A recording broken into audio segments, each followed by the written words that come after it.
Welcome to Lockbox, a podcast providing real estate professionals with action items for success. My name is Jeffrey Brogger, and I'm going to be your host. I'm the founder of two real estate marketing and tech companies, STEEZY.Digital and realnurture.io. In this podcast, you'll learn from top 1% real estate and mortgage brokers the exact secrets to their success. Welcome to Lockbox. Welcome to Lockbox. My name is Jeffrey Brogger, and I am here today with Odile Faludi. Odile, thank you so much for being with us. Thank you for having me. Absolutely. So why don't you tell our listeners who you are and where you're from? Okay. So I'm from Sydney, Australia, and I've spent many years with startups, business development managers, sales teams, helping them win more sales. Sales is at the forefront of your business. If you don't have sales, you'll be out of business. So I love teaching about selling. I've worked with a lot of real estate agents, and my sweet spot is something called cold calling, but I don't call it cold calling. I call it kickstarting a client conversation because that's what you should be doing. I love that. And we will definitely dive into some of your strategies. We talked about some really cool things in the beginning of this prior to hitting record. So definitely want to get into that. I'm curious if you've had much experience personally with real estate, like real estate investment or anything like that. Not mandatory.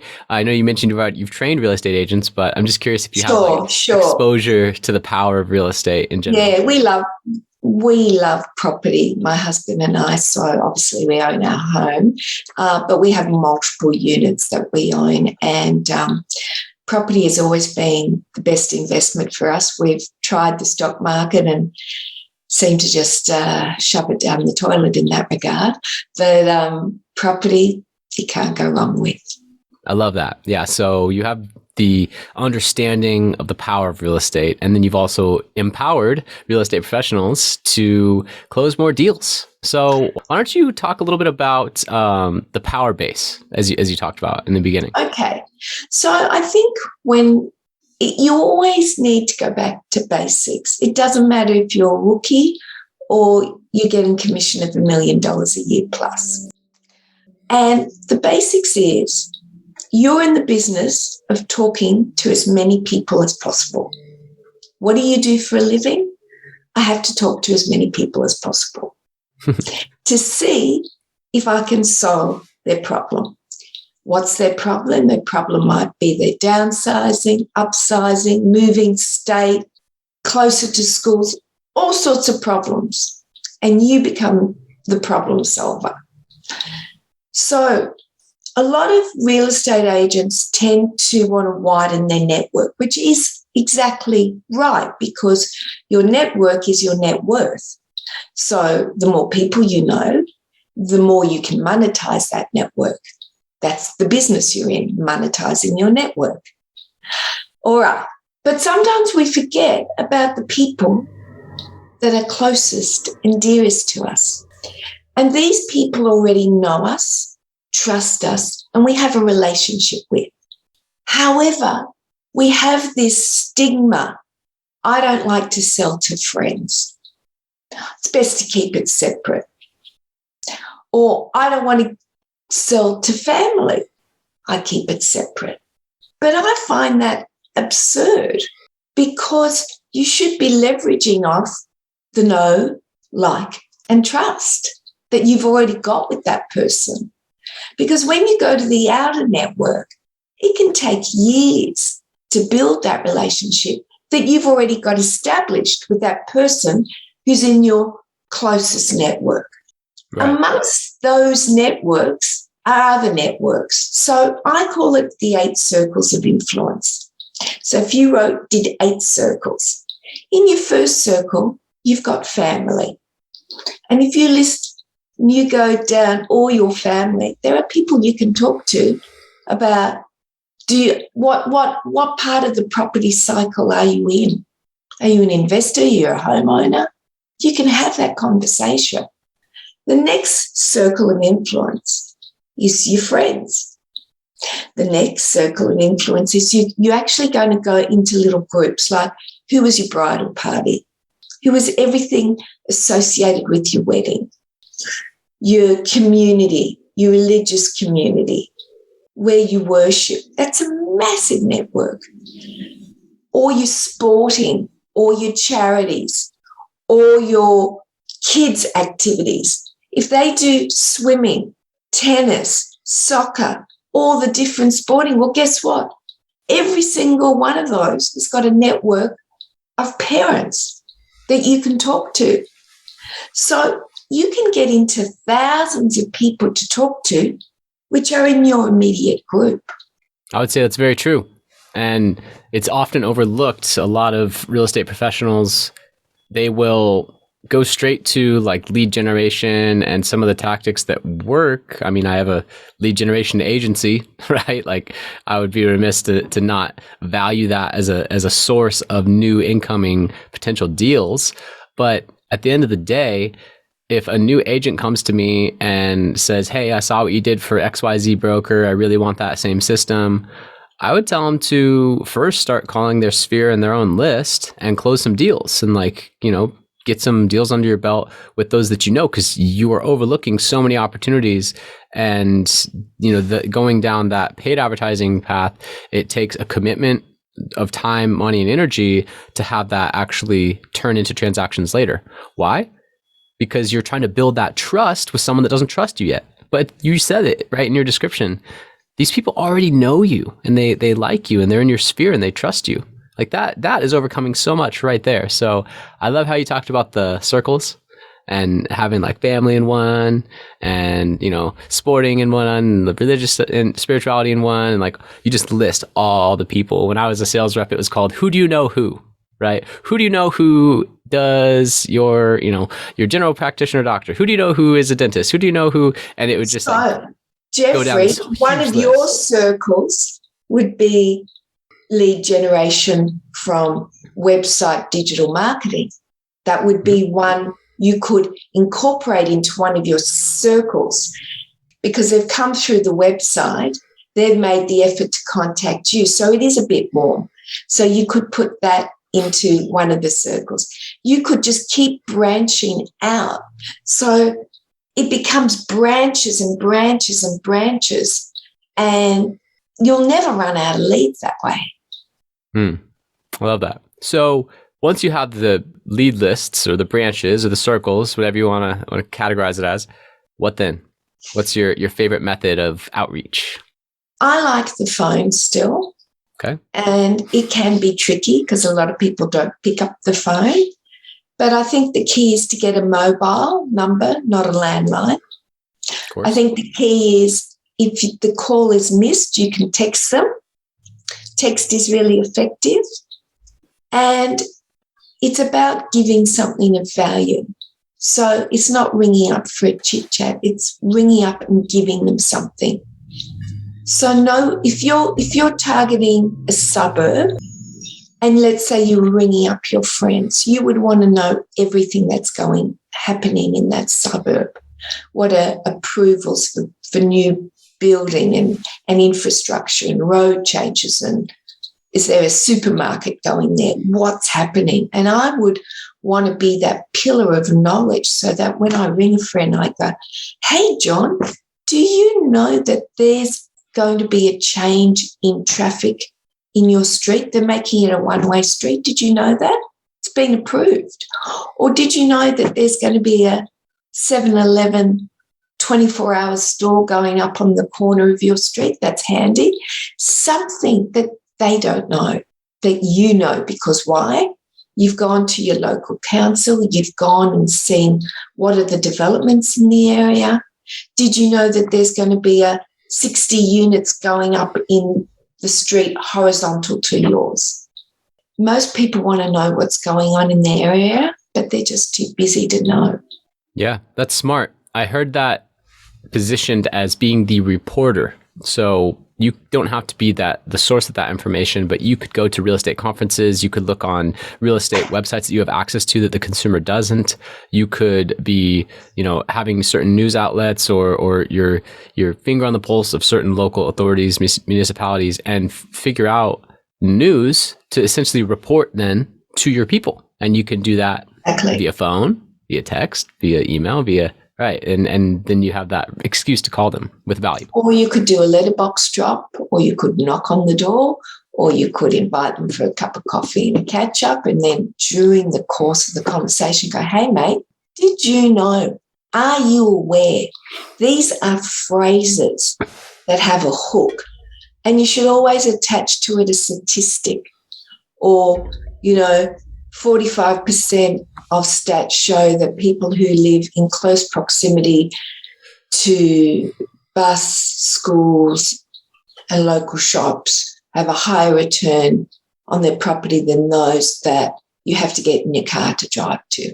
I don't know. I'm just making up some stuff. Yeah, but some numbers are sticky, to your point, right? That's a copywriting trick as well in marketing. When you're writing a headline, a method to strengthen a headline is to include a number. And, 5 tips to automate your real estate lead generation and follow-up. Rather than automate a real estate lead generation and follow-up, it's 5 tips. And it's like, oh, interesting. It's kind of hooky. It's sticky. It's memorable. So that makes sense. Yeah. The other thing is go garage sales. I think making Sunday, and choose the areas you want. If you want to sell in Bel Air, go to the garage sales in Bel Air. Garage sales. Yeah. I mean, you can pick up some really cool things because someone's junk is someone else's treasure. Put that aside. You're going to meet the owner of the house then and there, and you're going to ask a question.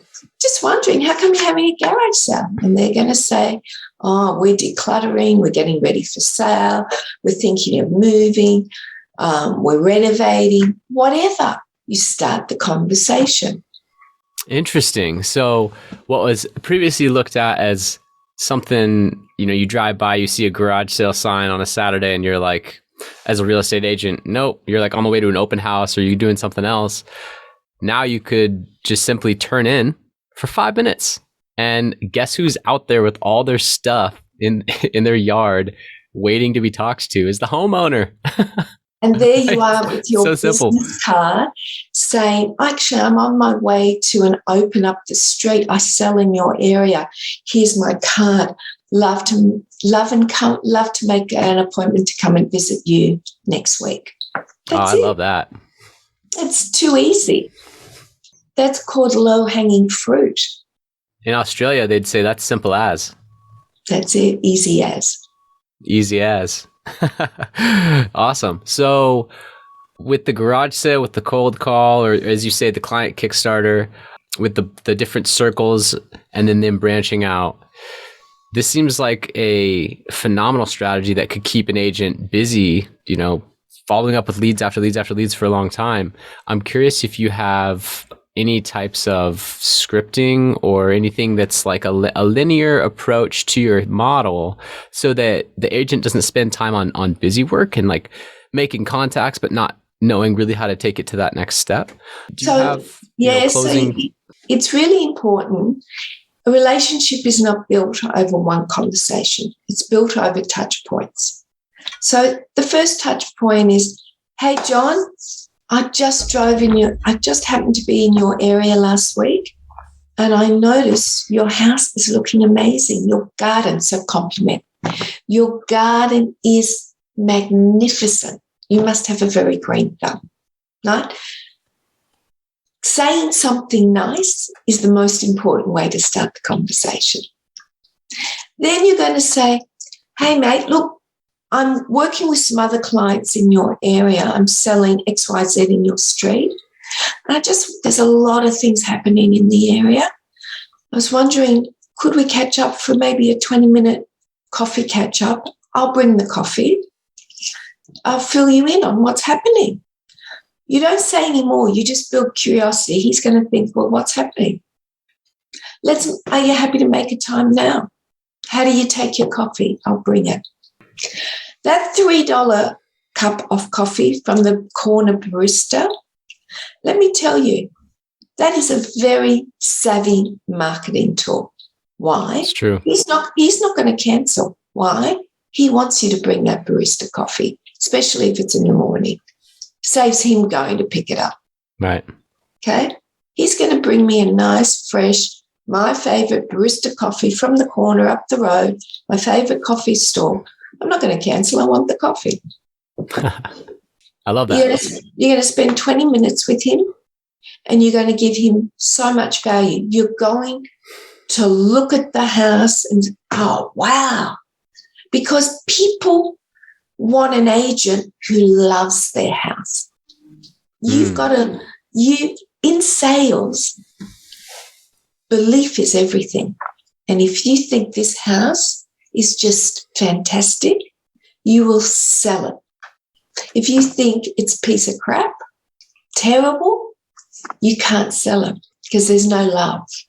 Yeah. So even if it's dilapidated, you can visualize an empire being built there, something beautiful. Right. You can see it for better than it is. So it's about being creative. Can I make a comment on this approach? Awesome. I love this approach. I love how it gets you in the door. It gives you, it's an appointment that won't be canceled because of the coffee.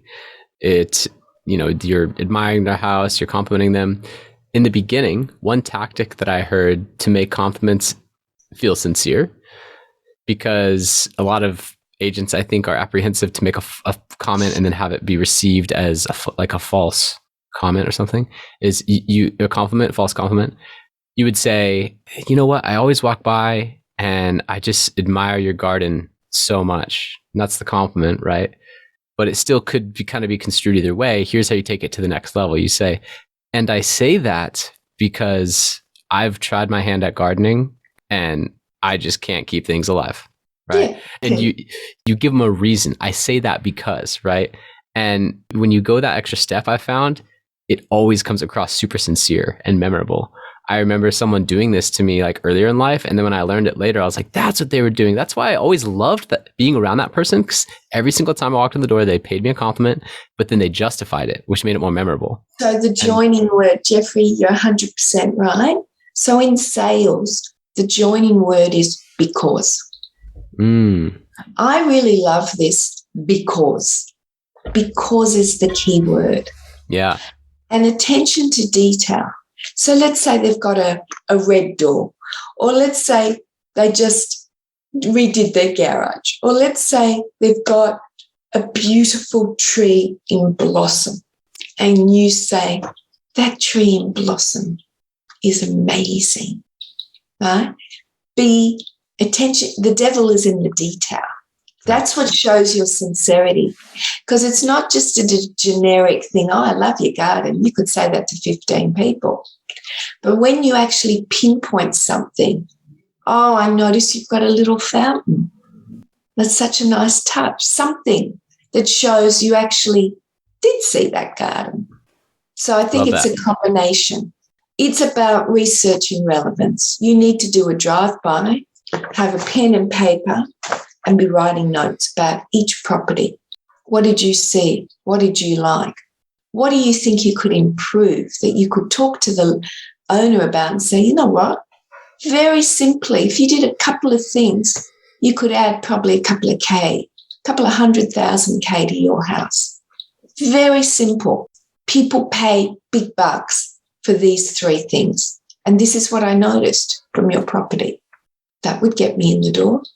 Yeah, definitely, for that coffee date. And then from the coffee date, then you are essentially at a listing appointment, right? So then you're building rapport, you're walking the property, you're telling them the market updates and the things that you've noticed. Hey, did you know this? Did you know that? And you're complimenting them. And then through that conversation, they'll probably just kind of forfeit the answer that you're looking for, which is like, I'm thinking about selling, right? They'll probably just say it. And then there's also, of course, direct ways to go about it. You know, are you considering selling or buying a new property in the next year, right? Something like that. I think you can even go another way. Tell me all the enlighten reasons. me. Tell me all the reasons you like living here. Love it. Tell me all the reasons you don't like living here. Okay. You really want to hear what the house isn't fulfilling their dreams. So this is a great house. Is it fulfilling all your needs? I notice your wife's pregnant. You've got a couple of kids. Is it big enough? I wonder, is it big enough? That's pretty good. That's what you want to get to is it fulfilling its purpose? Right. Because it could be a great house, but it could be just too small. Mm-hmm. Very true. I love that. What do you like about it? What don't you like about it? And then guiding them down the rest of that conversation. Awesome. So when it comes to, you said cold calling, and then also before the podcast, you mentioned door knocking. So would this kind of be a method of door knocking? When you talked about walking by and complimenting the garden, is that someone that you already knew, or someone that, could be a perfect stranger and just make it friends? I think we need to go back to basics. A lot of businesses were built on door knocking. And, as long as you're professional, and I always think two people is better than one, and you've got something to give that person, it can work. It's hard now with COVID. I don't know how the door knocking would go in the States if people are scared. I don't know. Yeah, not so much in the US anymore. I know Australia is more strict. Yeah, we're very strict. Don't forget also your social media platforms. You've got thousands of friends on every platform, and there's no reason why you can't be reaching out to them saying, hey, we haven't spoken for ages. I'm actually in your area next week visiting a client at in your street. Love to pop in and bring you a cup of coffee and have a 20-minute catch-up. How does that sound? Love that. Stacking appointments. Very important. So that is very important. And if I could comment on that, that's when I was in sales for Cutco out here in the US. If we had an appointment that was like across the city, I'm like, man, I only have one appointment in, East County, South County, or even if it was somewhere super nice, like, man, I have one appointment in Orange County. It's like an hour and a half drive. Why not book 5 more? Right? You have to. Why not fill up my day in that area? Yeah, I think you have to hit street by street and try and get as many houses in the same street or suburb. And you work by suburb and you just smash it out. Yep. And why not, when you booked that one appointment, ask for referrals before you even get the sale. Hey, I'm going to drive up from San Diego. Happy to do it. Do you know anyone else that's buying or selling in the next year that I might be able to just sit down with while I'm up there in the area, right? Like you can ask for those referrals. I would do it. And what's the worst they say? Oh no, but then you still have the appointment with them. So what? Or they say, actually, yeah, my sister might be thinking about it. She could, she'll just come over. You'll meet with both of us at once, right? Or something like that. And you're like, oh, just got 2 appointments, not one. So having the courage to ask is key, and having the courage to just go door knock is key. But then I think so many people overthink it. Just being friendly about it, right? Don't be too attached to the outcome of every conversation. You will get people that are rude to you. You will get people who are not nice to you, and unfortunately, that's business. It's really off, but that's how it is. Yeah, absolutely. So any other strategies or best practices that you'd like to share? I really think of all the things you can give that would be of value. Can you put together a report on, the 10 things you must do before selling, or how to make the 10 ways to maximize your return when you sell, or the top 10 mistakes most buyers make.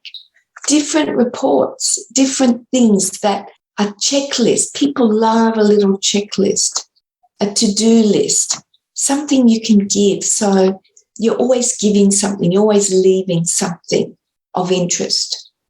And I think it's also very important to document your successes. So if you had a really big sale in a street, you need to hammer it. That's when you need digital marketers to, let the world know that you had that massive sale. You need to leverage off success. Yeah, I couldn't agree more. From one, you could springboard. You can springboard. You can always get more. Always get more.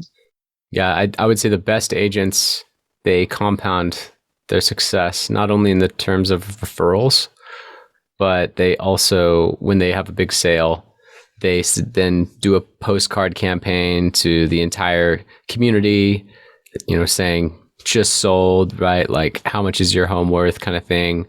They will then, if they're really top, they'll run a digital marketing campaign as well. Like you mentioned, just sold, 100K over asking price, boom, boom, boom, like the details of the transaction, little story, maybe something about like the X factor that helped, get it over the top and how they reflected them as a great broker in the area, and a little like QR code or a website to go to get their own free home evaluation. Like, to do that will help generate more transactions from one transaction and enhance the ROI. So it's really important. Yes, and front load your month. So really increase at the beginning of the month. That activity you should be tripling. Really set yourself up for success every month by tripling the level of activity, especially front loading the month, because it can take weeks before anything happens, months. So you've really got it. It's all in the level of activity. I love it. And is there a question that I should have asked you or something that you'd like to expand upon from earlier? No, what I would suggest is, if you want to learn and understand, 1, how to cold call, 2, how to get more sales appointments, jump on my website. I have a fantastic online program. What's taken me 15 years to learn, I've condensed it and delivered it to you in 2 hours. Now, on top of that, I include a free consultation with me after you've done the program on Zoom. And I will help you with scripting, with more ideas on prospecting, and on every angle from beginning to end. I think it's US $79. It's cheap as chips. It's currently, I think, $200 off. So I'm doing it as a New Year's special. Grab it. It's really an investment, tax deductible. I can say with hand on my heart, you're going to get so much value out of it, so many ideas, and it's for the rookie or the sales expert. I've trained managing directors of major corporations. I love that. I will definitely link to it below. Really tremendous value there, and I certainly know my listeners will appreciate it. So, Odile Faludi, sales trainer, Sydney, Australia. Really appreciate having you on. And speaking to you reminds me of my days studying abroad in Australia. I was just up there in Newcastle, so not too far north of you. Lovely. Yeah. Well, good to talk to you, and I'll send you all the links now. Awesome. Thank you so much. All right. Thank you so much. Thank you for listening. If you want to accomplish your real estate goals, then I highly suggest downloading my free Ultimate Real Estate Goal Setting Framework. The link is in the description of the show, and it will help you break down your annual income goal into the amount of phone calls, appointments, or open houses you need in order to achieve that goal. Thank you so much, and we'll see you next time.